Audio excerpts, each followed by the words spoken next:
You know, every time I do a video on assistance, I get this.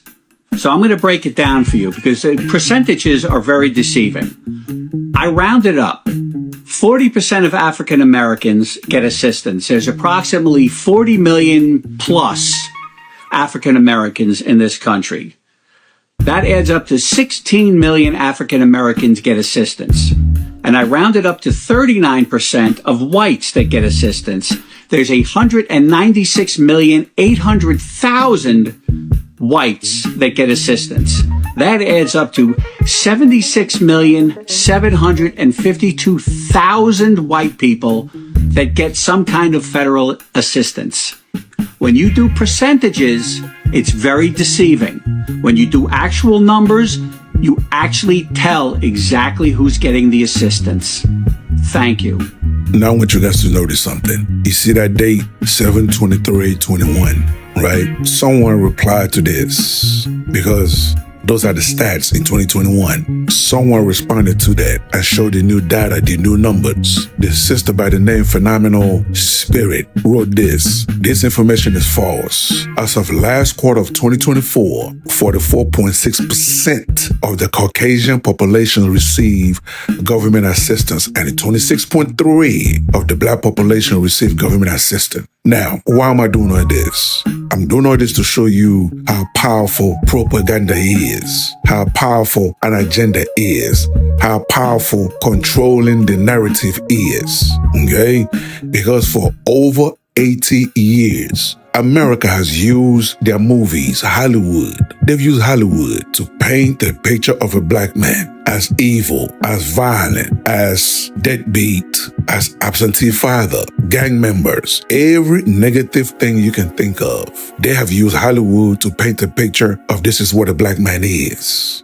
Now here's the kicker. Here's the kicker. Upon everything they threw at the black man still survived. Black man was still creating more families in America than any other group. You see, they didn't like that. And since they tried everything and nothing seems to work, what was their last result? What was their last result? They came up with the Trojan horse, the black woman, and they weaponized the black woman against the black man. Nothing else worked. For over 400 years, nothing else worked. But in the 60s, they used black women to penetrate the black nuclear family. So what they couldn't do in over 400 years, they used our own women to do it in 50, 60 years. Let that sink in. My sisters, everything you did is finna come back on you because they have people in place government-wise to show you we used you to destroy the village. Now we really have no use for you no more. Your daddy ain't there. Your husband ain't there. Your son is raised wrong. Your daughter is watching you twerk. You have done what we wanted you to do well in destroying the village. The father of your child is probably in court with you over nothing. We have used you to the same way, like back in the day, Eve ate from the forbidden tree. Right. This is the same thing. You ate from the forbidden tree.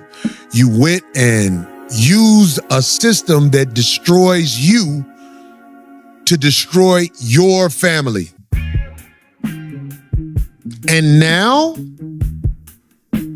with this administration in, they have no use for you. Remember all the female black mayors and everything that was happening and all like that? Yeah. They ain't got no use for that shit no more. I did a video about this before. In any country, I don't care what country you go to, if you want to take over that country, what do?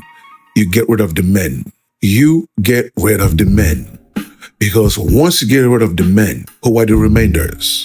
women and children. Old people, women, and children. Those are the remainders. They can be conquered. That's what they did to the black family. That is exactly what they did to the black family. And what did that do? That left the black women vulnerable, with nobody to protect them, with nobody to fight for them. That left the black woman vulnerable. And like Corey said, what happens when they don't need you anymore?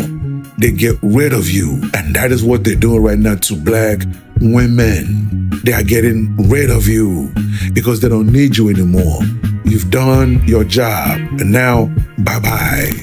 To the economy now, where staggering numbers have been released surrounding black women in the labor force. A new report shows more than 300,000 black women have left the workforce in just the last several months. That's according to the U.S. Bureau of Labor Statistics. Joining me now is gender economist Katika Roy to break this all down and why they're leaving. Katika, thank you so much for being with us. You recently wrote an article where you say that this isn't happening by accident. Why do you think it is happening? This is happening because of cuts to public sector positions. So if you look at the federal labor force, black women make up just over 12% of the federal labor force. It's about double their representation in the labor force overall. And when you have targeted cuts up to 50% in organizations such as the Department of Education and HHS, you're not just trimming the fat, you're actually cutting the economic backbone for black women.